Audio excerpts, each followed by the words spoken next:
Ukuhlinzwa ngamarobhothi. Emkhakheni we-ontology yokuhlinzwa sekuguqule indlela yokwelapha iziguli ezinomdlavuza. Ngakho-ke iziphi izinzuzo zokuhlinzwa ngamarobhothi ezigulini? Ubuhlungu obuncane kakhulu, ukululama konyaka, kanye nokubuyela emsebenzini ngonyaka.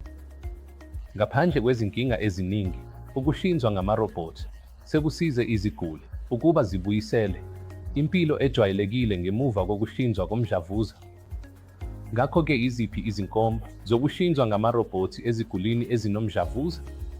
Iziguli ezinomdlavuza wezitho zangasese zabesifazane njengomdlavuza wesibeletho, umdlavuza we-ovari nomdlavuza wesibeletho, kanye nomdlavuza wesisu njengomdlavuza we-colorectum, isisu ne-pancreas, kanye neziguli ezinomdlavuza wamaphaphu, lapho kungenziwa khona ilobotomy yamaphaphu ngamarobhothi, kanye neziguli ezinomdlavuza womlomo, lapho kungenziwa khona ukuhlinzwa ngomlomo ngamarobhothi. Ukuhlinzwa ngamarobhothi kusho ukuhlinzwa okwenziwa udokotela hhayi irobhothi uqobo.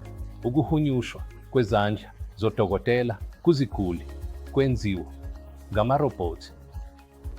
Empeleni udokotela uyahlinza bese irobhothi lenza ukunyakaza okufanayo ngaphakathi kwesiguli.